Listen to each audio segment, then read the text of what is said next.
Good morning. Today is our colleague seminary day. Let's go take the coverage.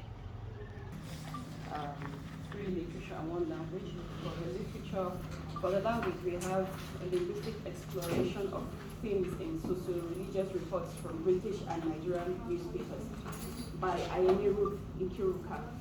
And then we have a narratological study of distance and the presentation of genocide in selected texts of on Rwanda by Bashirat Oinoyi Hassan. And then a Honeyman psychoanalytic study of self-imaging and social relationships in Leila Abulela's The Translator, and Isida Karamba's Nervous Condition, and Bilkisu Abakar's The Woman in Me by Joy Raya. And the last is the form and style of selected songs of Obadiah or by Solomon Akos. The person chairing this session is none other than Professor Edward Abba. Please, a round of applause.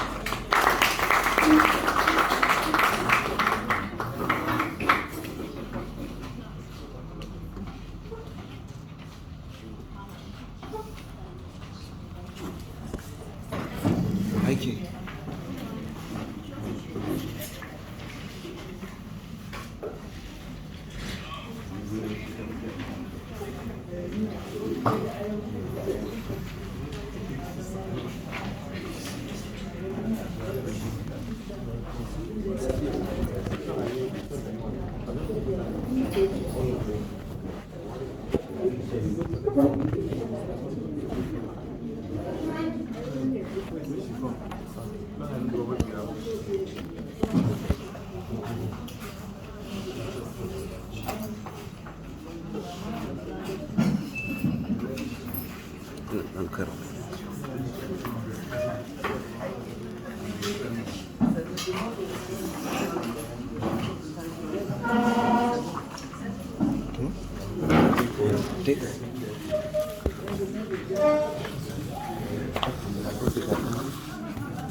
This one is PhD.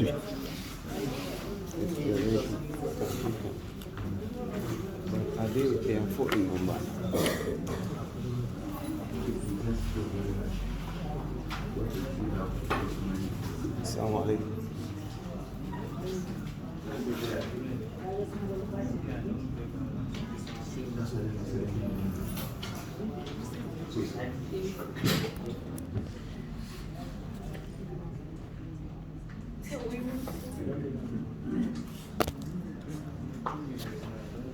Thank you, Coordinator. Good morning. My teacher, my professor, Professor Tenimu. Good morning, my other colleagues. Those here at the other end of the table. Nigeria say is the high table.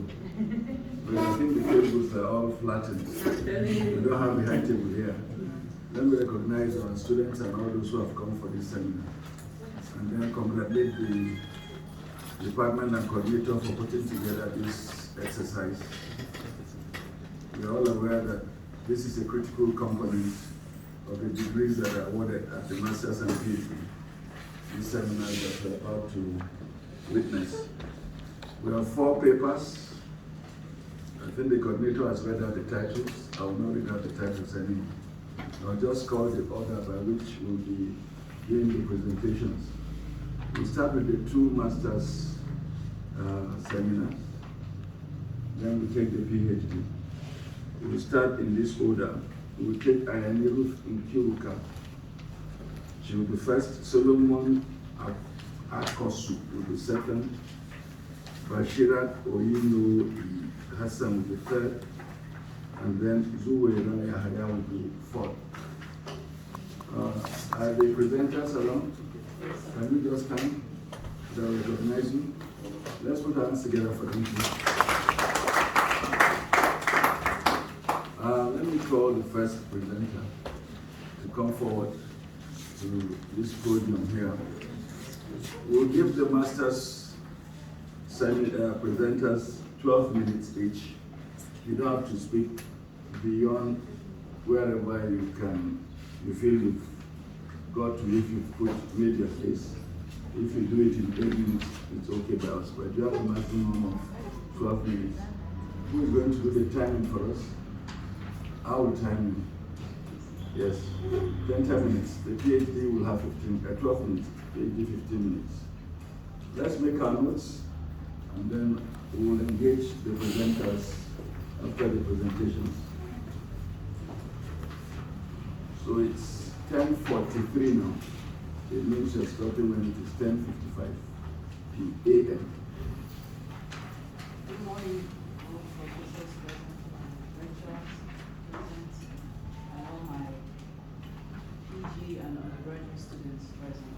My name is Ruth Ikirika Ayemi. I'm an MA student presenting a paper on the topic of linguistic exploration of themes in socio-religious news reports from British and Nigerian newspapers.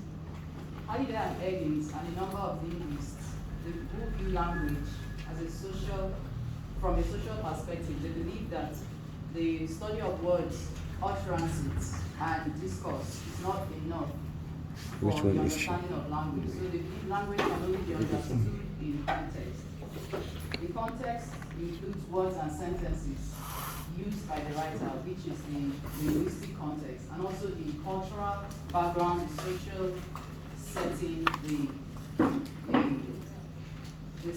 social status of the speaker and writer, and the target audience, which is the situational context.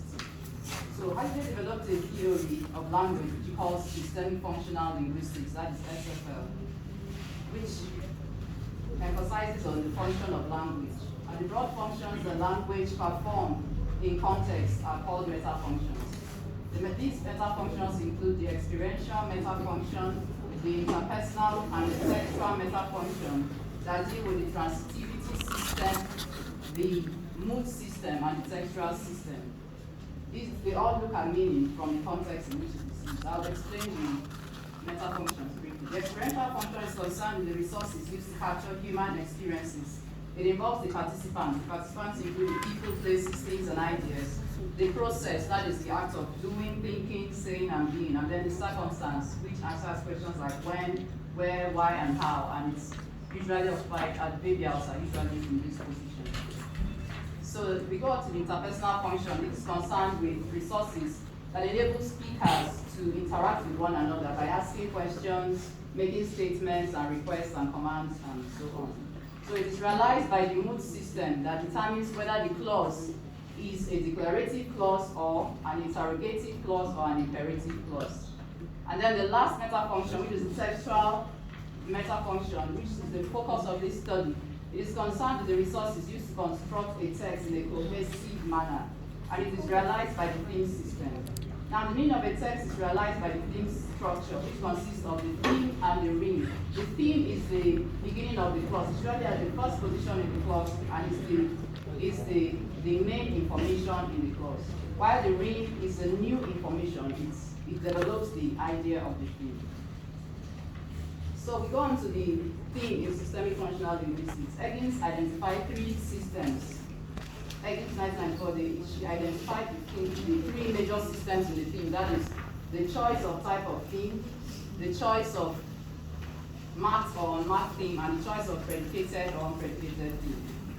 So, in the choice of type of theme, Halliday identifies 3 major types of theme. That is the topical theme, the textual theme, and the interpersonal theme. The topical theme is usually present in every clause.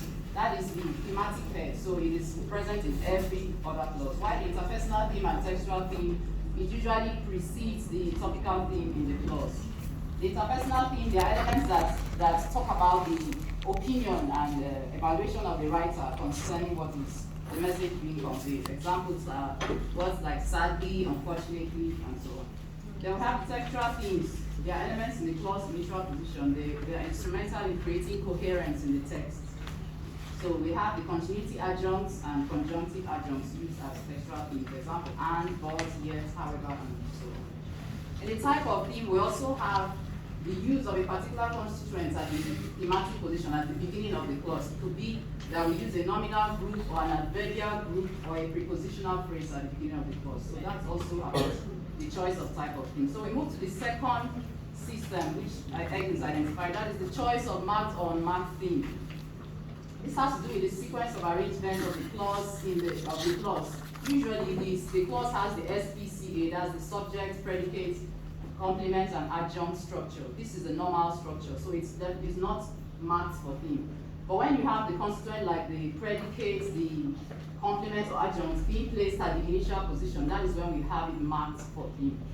So the third system which Higgins identified, that is the choice of predicated or unpredicated theme, is when we have a structure beginning with the pronoun it plus he at the beginning of the clause. Example, it is with great joy that I baked my first cake. So that is the third system, which is the choice of predicated or unpredicated theme. Now, Halliday also pointed out an identifying theme. That's a bit different from the predicated theme because it has a WH structure at the beginning of the clause, at the thematic position. Example, what John gave to me was really beautiful. So news reports are examples of language in actual use, and then that's the reason why news reports were selected. The language used, however, can be affected by the choice of language. Sometimes the language doesn't consider the linguistic context or the situational context. Linguistic context has to do with the environment in which the words are used. That's to determine whether the word is a noun or a pronoun, and then how it functions, whether it functions as a subject or as a predicate, and so on. So that is the linguistic context. And then the situational context has to do with the cultural background, social setting, and the status of both the speaker and writer and the target audience. So sometimes the language doesn't consider all these, and so it affects the coherence in the text. Now, this study investigates how theme is realized in newspaper reporting from two different situational contexts. That's the British and the Nigerian situational context, representing the first language learner and then the second language user of English. And it uses the theoretical framework of the systemic functional linguistics. The study intends to identify the similarities and differences between the choice of themes in these British and Nigerian news reports and how it affects the meaning conveyed. This is in order to determine how appropriate the choice of theme is to the situational context and whether the clause conveys the message in a coherent manner. Statement of research problem. Studies have been carried out in the area of transitivity, mood, and theme in SFL. However, not much have been covered in the analysis of theme in newspaper reporting from the British and Nigerian situational context, considering the linguistic and situational context, how the linguistic and situational context affect their choice of theme and the meaning conveyed. This study delves into this area, considering the fact that elements in the thematic position attracts the reader's attention to the message, and it can be manipulated by the writer to convey meaning. The following research questions were used in this study. What types of themes are prevalent in socio-religious news reports from the selected British and Nigerian newspapers?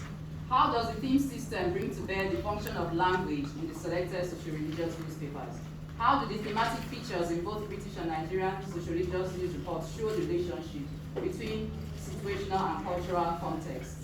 Then, in what ways do the writer's cultural background determine the choice of theme in the socio-religious reports of the British and Nigerian newspapers? We move on to the methodology. The electronic print media is a source of data that was considered more appropriate for the study. So, data were selected from online versions of The Sun and the Daily Mail, that's representing the British situational context, and then the Guardian and Blueprint representing the Nigerian situational context. The simple random sampling method was used for the collection of data. Then the socio-religious news reports selected were from December 2019 to November 2020. 2 news reports were selected from each of them, bringing the total number to 8. Analytical procedure. The theme systems pointed out by Higgins were used, that is the choice of type of theme, choice of marked or unmarked theme, choice of predicated or unpredicated theme, and also the identifying theme that was pointed out by Halliday. These systems were used in the analysis, and also the types of constituents placed in like the choice of noun groups, choice of the nominal group at the thematic position. All these were considered. The procedure for the analysis were as follows. The clause complexes in the text were identified, that is the sentences. The clause complexes were identified. The independent clauses were identified from the clause complexes. The theme in the clause were underlined. The textual and interpersonal themes were presented in italics and capital letters, respectively. The topical theme was made bold, and then when a dependent clause comes before the main topical theme in the independent clause, it was also analyzed together with it as the theme, and they were all made bold. 2 minutes. We're thinking about conclusion. Okay. So, from all this, from what was gathered,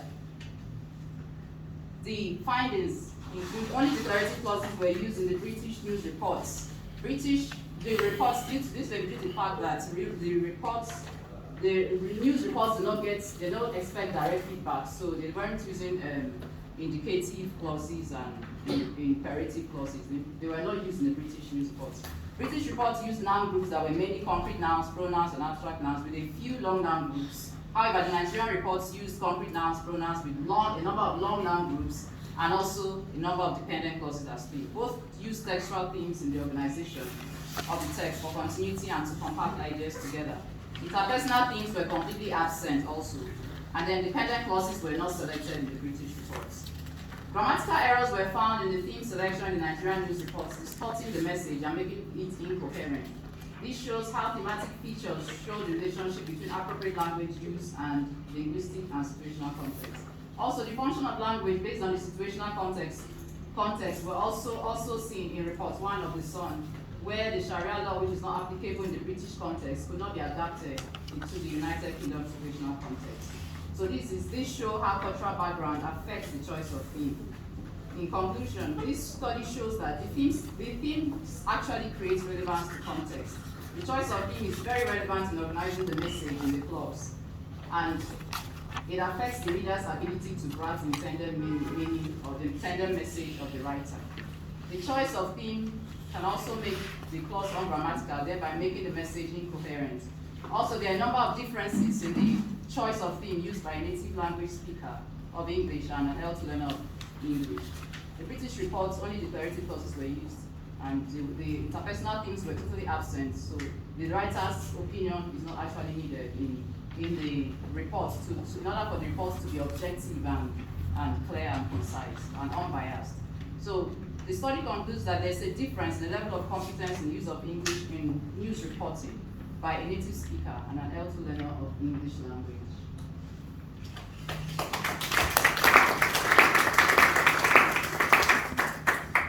Well done, Ayeni. Can you take a bow?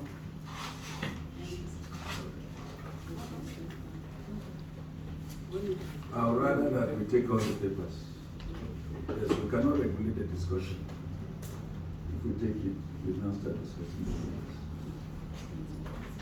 It's not agreeable. They've changed the methodology.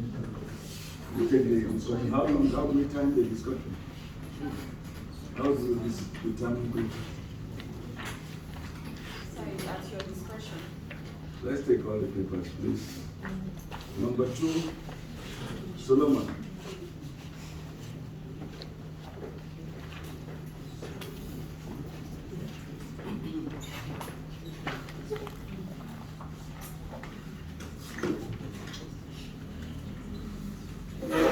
It's 10:56 now.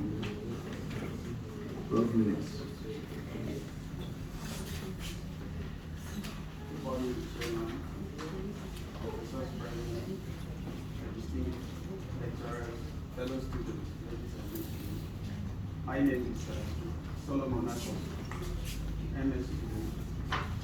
I'm presenting a seminar paper titled Performance Style of Selected Songs of Badea. The thrust of this work is to examine the formal structures and stylistic devices embellished in the selected songs. Formed in this context, emphasizing the basic structures and components that make teen songs literary. And these structures include sound, diction, plot, imagery, heightened language, rhythm, melody, and musicality. Talking about style in this context entails the nature and the manner in which these songs are composed. The statement of the research statement of the research problem. This study is premised on form and style and does not focus much on the utilitarian, didactic, and functionality of tip songs. The research is established on the proposition that there occurs a collection of songs embellished in form and style as the holistic beauty of songs, of poems in general.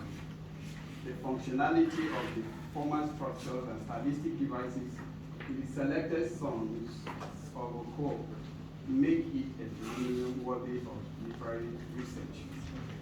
Form and style are recurrent elements in tip songs. Other composers and singers have also employed this. The formalist approach is adopted as a valid theoretical framework in establishing the form and style of as important elements in the selected songs and tip oral poems. Aim and objectives. The aim of this research is to investigate the form and style of selected songs of Oko, to establish them as essential elements in tip songs and oral poetry in general. The specific objectives of the research are to show the relevance of form and style and the holistic beauty of songs and poems in general.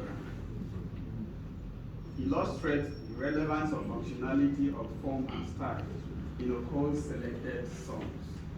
Demonstrate validity of formalism in establishing form and style as important elements in the selected songs and by implication, tip oral poetry. To achieve the above objectives, the study answers the following question. To what extent has the study shown the relevance of formal structures, stylistic devices, and the holistic beauty of songs and poems in general? To what extent has the formalist approach succeeded in establishing the validity of the formal structures and stylistic devices in Oko's and selected songs? To what extent can the formalist approach be used to provide insight in the evaluation of the role of form and style in tip songs? The justification. Several researchers and critics variously have written at other levels and periods. Sorry, let me take that again. Several researchers and critics at various levels and periods have responded not only to poetry, but other oral art forms. This research is also adding to those existing work and is to establish the importance of preserving oral tradition in their best form in a modern and globalized society. This research is specific and not general, and it is narrowed to key songs. The implication of this is that the research is emphasizing or viewing these songs from the formalist perspective, that is, the literariness of the songs as against the functionality and the utilitarian or didactic work of the song. The study also investigates and emphasizes formal structures and styles as pivotal in preservation, retention, and functionality of songs in a traditional society. Scope and delimitation. This study examines forms and style of selected songs of Oko and tea poetry in general. The scope of studies have variously viewed tip songs and composers from different viewpoints and perspectives. This study, however, emphasizes on form rather than content, functionality, and utilitarian values. Research methodology. The research adopts a qualitative approach. The primary materials are audio tapes, and the songs are not studio work, but an unorganized recording. the songs are solely transcribed and translated by the researcher. The songs are grouped into volume 1 and 2 for easy analysis. Another secondary material is also used by the researcher for the analysis. The theoretical framework employed for this research is formalism. Formalism is a model of analysis, a text-based analysis approach that is concerned with the form and how the various components come together to make a work of art literary. It deals with how what is being said is said and paying less attention to what is actually being said. Formalism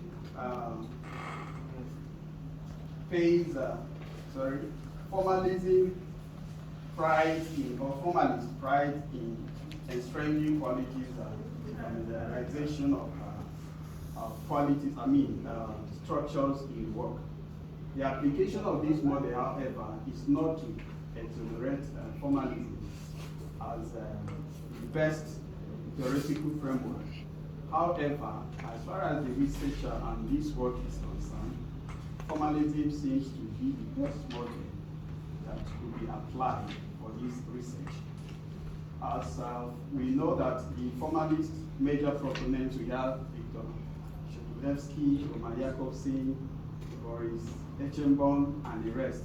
These were all members of Moscow Linguistic Circle in 1915. The analysis of the work. Ruth Finnegan famously opines that poetry and songs in general should possess a range of stylistic and formal attributes like heightened language, metaphoric expression, musical form and accompaniment, repetition, meter, alliteration, and others. The analysis of the selected songs is also premised on the aforementioned attributes, which are also in line with the formalist approach. The analysis of the song, one of the songs in volume 1 talks about the poet's patron, and he tried to do so. The poet described his patron with the use of imagery, metaphoric expression, and heightened language.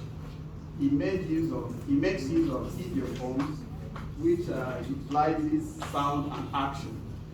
And there is no way you can translate these words in English to actually get the meaning. The only way you can get the exact meaning is paying attention to the action and the sound. And one of these is talking about how the patron works. He talks about gallantly. In T language, you can say ka. There is no way you can translate that. It is the use of idiophone to employ in order to state the manner in which the patron works. And it also talks about the patron being broad-chested, which is in T language you say wagri bashavan. That is to say he's broad-chested. But that is not the exact translation, it's just near perfect. If it is being stated in Team language that Wagi Bahavan is talking about the wealth and the integrity of the patron, all of these are seen as the metaphoric expression and the use of heightened expression in Foucault's selected songs. One moment, we have 2 minutes. Foucault also talked about the beauty of his wife and laments how the leave-taking of his wife is painful to him. And by doing so, he employs metaphoric expression and heightened language, talking about his wife having tiny teeth, and that is in language, and that is fitting for the beauty of a woman, which is characterized by the nature of her teeth. All of these are metaphoric expressions He also talks about how Toji Kuma, which is where masquerades, in the time of the Pope, the beauty of women was also categorized, so as seen from the way they are being masqueraded. So these are the heightened language that are also found in the work, in the selected songs of Pope. Because of time, let me conclude. The seminal paper examining form and style of selected language songs over there. The study accentuates on the basic and various structures, devices, and components that form and make Oko songs, selected songs, and teach songs at large a literary phenomenon. This literary name of Oko selected song, this is achieved by premising the investigation of the song through a formalist model, which allows form above content. Through formalist approaches for the research also investigate the various musical components of the post-selected song.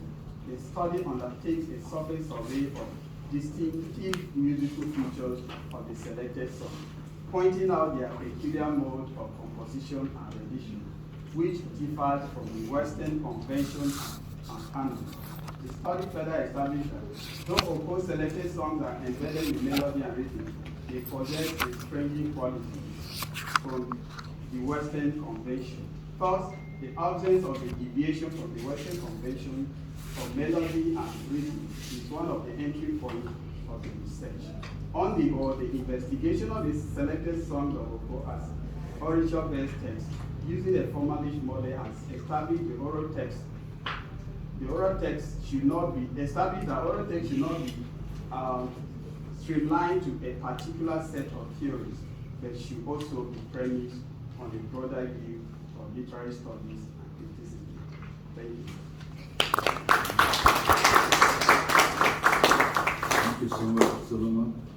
You take your other seat. Give the hot seat.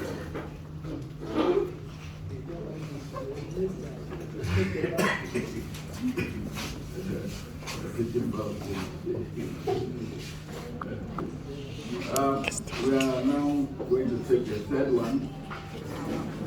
Mark Bashirat Hassan.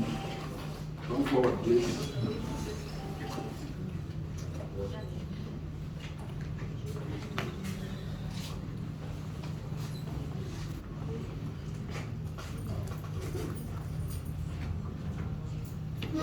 You have a total of 15 minutes. It's 10:11 now. 10:26, 11. So when it is 11:26. Good morning, all. Permit me to stand in the established project. I'm Ashirat Oniloy Hassan, and this is my first seminar presentation in partial fulfillment of requirements for the And the title of this paper is an archaeological study of distance and representation of genocide in selected texts on Rwanda. The study investigates the memory and the collections of genocide in Rwanda, especially in terms of how it constitutes the relationship between distance, narrative strategies, and the historicization of the genocide. Study is influenced by the 1994 genocide that took place in Rwanda, where it was reported that about 1 million people were killed as a result of their identity. Now, the brutal nature of this genocide makes the genocide a defining moment in the history of Rwanda, and it's a moment of rupture in the Rwandan society, and it's actually engendered a lot of literary writings and cultural productions in general. Now, the writers that write on the genocide typically write from a distance. That is because distance is integrated, is integral to the representation of genocide. In this context, we're talking about temporal distance and spatial distance. Temporal distance refers to the moment of that distance, or the space between the moment of origin where the genocide took place and the present. And when we talk about spatial distance, we are referring to distance or representations as a result of exile, displacement, or expatriation. Now, this study, through the tropes of narratology and historicism, is interested in this distance and how it shapes the representation of genocide, and does this through studying authors' engagement with narrative tools and self-fashion. In this way, the study is not only it's interested in how literary writing on the genocide remember, construct, transmit, and sustain the memory of the genocide. The statement of the research problem, the research problem is informed by the fact that extant studies on Rwandan genocide they are mostly focused on the ideological, sociological concerns to the neglect of narratological insight, which is important in understanding how the construction of this, the construction of this memory, or how the genocide itself is to recite. The aim of the study is to analyze the manner in which the narrative processes of the selected text, written from a spatio-temporal distance, is to recite the genocide and construct meaning by drawing attention to the interaction between the structure of the selected text and the context in which they are produced. Based on this, the objective of the study includes the following: to demonstrate that distance is integral to the representation of genocide, and as such, it interacts with exterior or previous experiences to produce multi-layered narratives. 2, it underscores the view that narratological tools can be deployed to scrutinize cultural, historical, and political concepts. 3, to prove that the narrative structure of the selected texts are provisional rhetorical devices which the selected authors deploy in self-fashion. And 4, to demonstrate that the combination of Genet's narrative theory and Greenblatt's narrative self-fashion can serve as analytical tools for examining the cultural and historical specificities of the genocide. The scope of the study. The scope of the study is limited by the primary data selected for analysis, and literally concentrates on journalistic responses to the genocide and then graphic writings on the genocide. The selection of these genres is based on the fact that it assumes they are written within the ethical limits of representing genocide. And secondly, the texts have or constitute the experimental variables which the study is interested in, as well as, and thirdly, the fact that these are on the study genres to the best of the knowledge of the researcher. The justification of the study is justified mainly in its proposition that the discourse on genocide interacts with various surrounding cultural, textual, and methodological systems to encode homogenizing discourses which invoke simplistic polarizations of genocide actors and interpretation. Therefore, the analysis of the narrative processes of the selected texts and its link to the historicization of the genocide is not only timely but significant as well, because it exposes the way in which distance as an integral feature of genocide influences and shapes how a culture or how a society situates itself in relation to the past. Theoretical framework. The study deploys 2 theories, namely narratology and new historicism. Specifically, it considers Genet's narrative discourse under narratology and Greenblatt's narrative self-fashion under new historicism. Narratology refers to the theory of structures of a narrative, and as a concept, its origin goes back to ancient Greece, but then the study traces or looks at the evolution of narratology. It settles for Genet's narrative discourse because Genet has his methods present a comprehensive taxonomy of narrative discursive components, especially in this introduction of new categories as well as the definition of existing categories. Under new historicism itself is a theory that seeks to understand and interpret literature within its historical and cultural context, while emphasizing the reciprocal relationship between literature and society. literature and the society in which it was produced. Now, like I mentioned before, we're dealing with Greenblatt's narrative self-fashion, even though new historicism has as a field, it has different scholars doing it. And narrative self-fashion can be described as a process through which individuals construct and shape both personal and collective identities. According to Greenblatt, there are three ways in which literature functions: as a manifestation of the concrete behavior of its particular author, as itself the expression of the codes by which behavior is shaped, and as a reflection upon these codes. These are the things that this study looks at for, but then it looks at it in relation to the narrative structure in the text. Now, the use of these two theories is informed by the fact that this selected texts understood are multilayered in nature.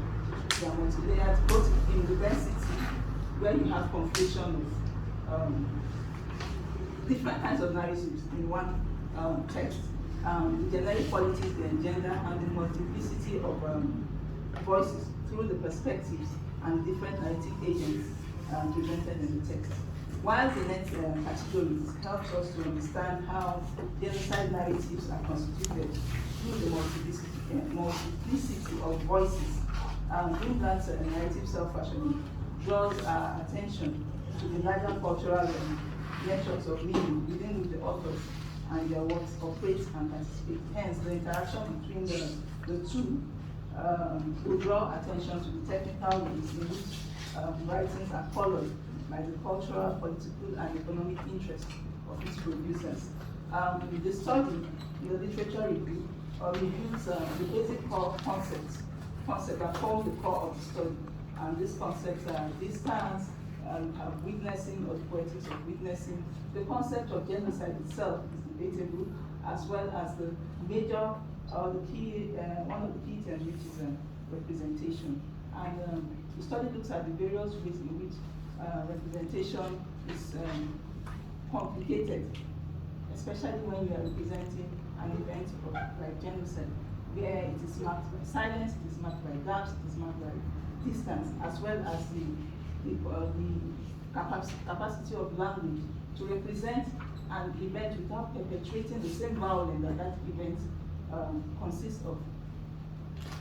So, but then the study settles for the fact that undertaking a representation of an event of genocide cannot be done neutrally, because it's a highly subjective undertaking, and it entails the negotiation of the author, the negotiation of the author's position in relation to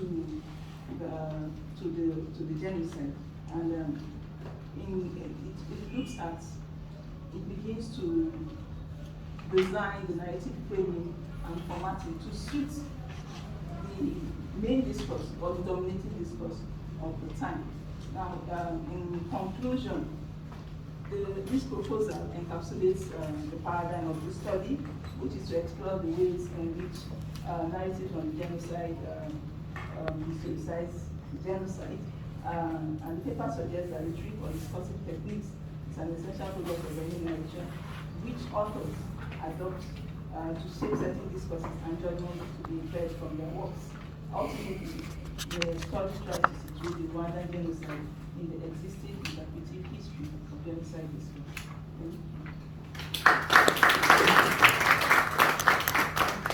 Well done, Madam Bachelet. That's good. We have the third paper. Let's take the final one. The third paper is Zuera. Step forward, please.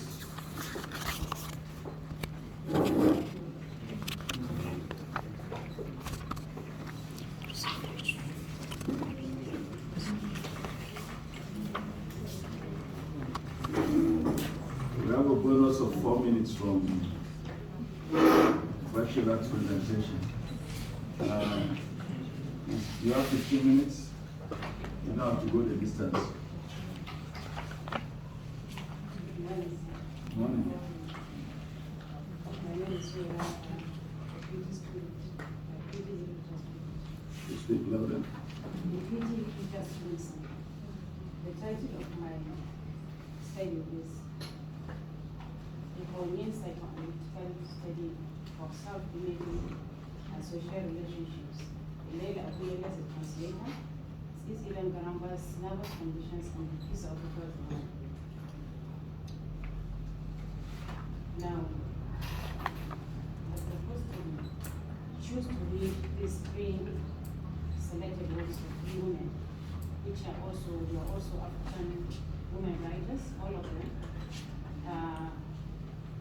Read the text as autobiographical text, which in a way is a term coined by Reynolds in 1906, and also Max Sellers in 2010 as fictionalized versions of real events of the experience by authors. Now, this study contains that many African women writers write fiction, but actually they write autobiographical fiction, because in most of these writings you find out that the writers try to write themselves within the fictional pages of their authors. Now, sometimes they do this to avoid criticism by the societies, sometimes as a constraint of religion and cultural maybe issues within their societies. Now, Gilmore also in 2001, I think, defined autobiography as text that combine elements of autobiography, history, and theory, while presenting trauma of the self in the novels.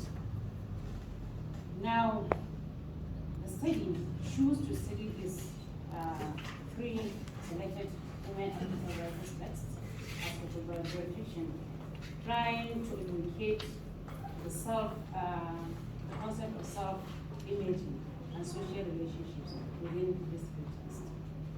Now, social self-imaging is the ability of the writer or the author, or maybe a fiction writer in this case, to locate herself within the characters and try to bring out issues that relate to her own personally, that is the experiences and the traumas in the case of women mostly. And then also the issue of social relationships is the ability of the writer to be able to bring out in the writings the social issues within a particular society that writer happens to be. Now, these three selected writers, one is from Zimbabwe, that is Isidore Ngamba. The other, Leila Abulela, is a Sudanese writer from Sudan, and then Lisa Obaba is from Nigeria. Yeah. Now, I choose this text because I feel that all the three writers are women, so they have so many things in common. And the most important thing is when they write fiction, it is believed that because of this, they write themselves within their fictions. Now, mostly, I choose also to use psychoanalytical criticism to study this text, because I feel that psychoanalytical theory also gives kind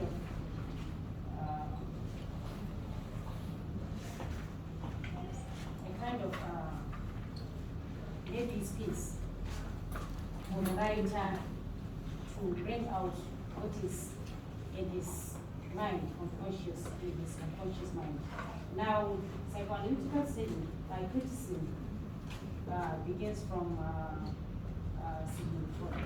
But then I also choose, out of this psychoanalytical criticism, there's also Hawaiian psychoanalytical criticism, which in a way gives room for the analysis of female texts, because Karen Heine also was a student, but she was a student of Freud. But then she's more or less into feminist psychology. So she believes that instead of Freud's concept of the unconscious, that is the use of a biological framework, or maybe biological things that happen with a person at birth to analyze or be able to maybe help in the in diagnosing and then treatment for the patient. That is neurosis. When said that, mostly you find out that women experience problems outside their biological history. That is, outside within the community, they have problems of trauma, in so much as they cannot write biographies because it will expose them to either the society or the people that they are writing. Now, the study intends to bring out these things so that most women write fiction in the way that they are writing themselves to read it. The stories are that their experiences, their traumas, and maybe as women they cannot come out publicly and say it.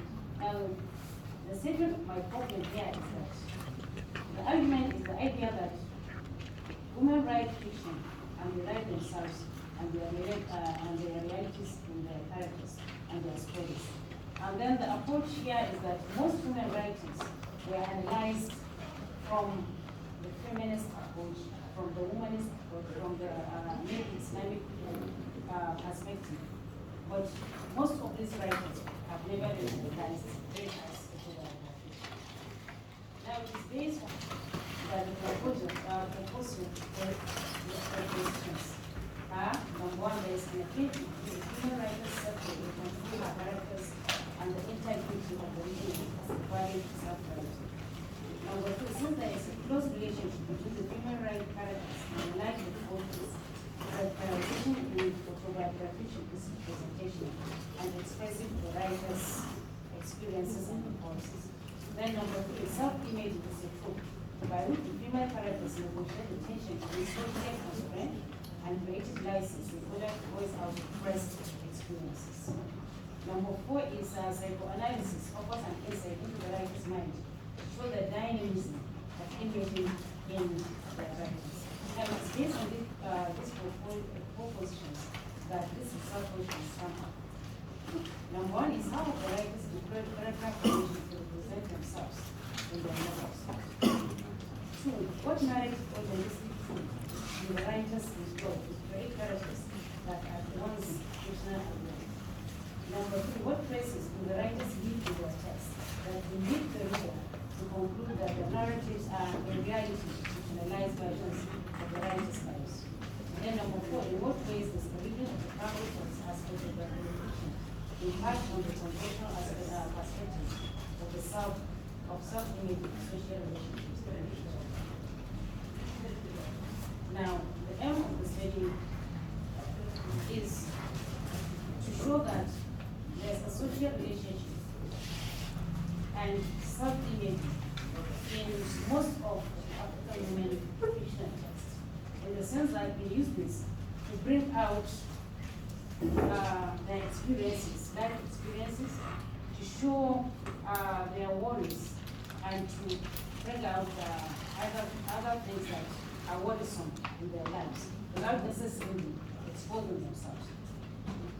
Now, the objectives of the study are to show the writers of the selected family as deploy character formation, how the writers deploy character formation to represent themselves in their novels. Number two, analyze the narrative and linguistic tools utilized by the writers to create characters and story worlds that are once fiction and real, as well as highlight traces of reality in the novel that show that the narrative and fictionalized versions in the author's lives. Then number three is to underscore the ways in which written primary text as autobiographical fiction impacts on conventional understanding of how self-imaging is ultimately. Then number four is to illustrate that psychoanalytical criticism is a vital tool for analyzing the relationships between personal experience and female writing in Africa. Now, the scope of the study is the pre-selected that is the wilderness translator, young girl translator, and Abubakar is the women in the selection was based on being of the text being representatives of the writers and movements. Now, justification of the study is many critics did not look at women writing, particularly novels, as fictional stories. Rather, they are studies as mostly for entertainment. And therefore, they are not seen as the representation of the soul of the writers at all. So this study intends to look at them as autobiographical fiction using such an criticism. My methodology. I choose to use qualitative methodology because the study needs to be, the study reads text, and text needs to be analyzed and dissected in the way that social relationship and self-image are going to be located within the text. Now that is why I choose qualitative methodology. Now my chapter structure is that I divided the paper into 6 chapters. Introduction, which contains the background of the study, the side questions, the methodology, and social structure. Then chapter 2 takes theoretical framework and review of related literature. Chapter 3, 4, and 5 is examine the description of images as an ideological expression on both cultural and social concepts in relation to self-image and social relationship of the frame and selected text. Then chapter 6 will contain the comparative analysis, summary, and conclusion. Now also bring out briefs Just a on moment. primary. There are 3 moments. I got in the paper, I also tried to look at the brief on the primary text and the brief on the primary authors, as well as look at psychoanalytical criticism as the theoretical framework. Now, I choose psychoanalytical criticism because I wanted to see the workings of the mind, that is the unconscious as well as the conscious minds of the readers, of the writers. So that we will see the relationship between the author and the character within the stories. Now, Sigmund Freud is the main component of psychoanalytical theory. But then there are others like Henry Ferrenheim who are used to read the text with audience of analytical theory, because it is, like I said, a gynotext. They are gynotext. And gynotext sometimes you apply with another theory of feminism as well in the reading of this. Then the proponents of psychoanalytical analysis or criticism deals with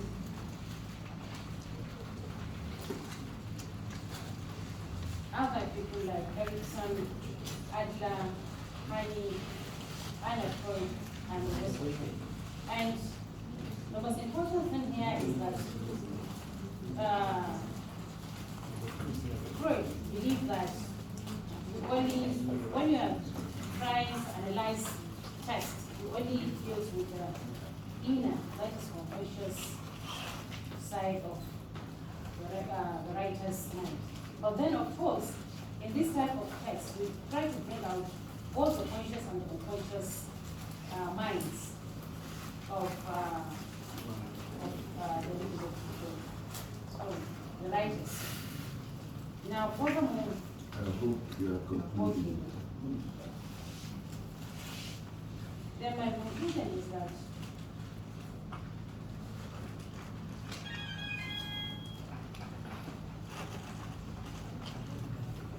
the gap that the study tried to fill this in African women's writing is the gap that African women writing have never been read as autobiographical fiction. Fictional, their writings have never been seen as autobiographical fiction. Rather, they are seen as just normal fiction that you read and read every day. But here in this the proposal contends that such readings have missed an important aspect in the interpretation of African women's writing, which is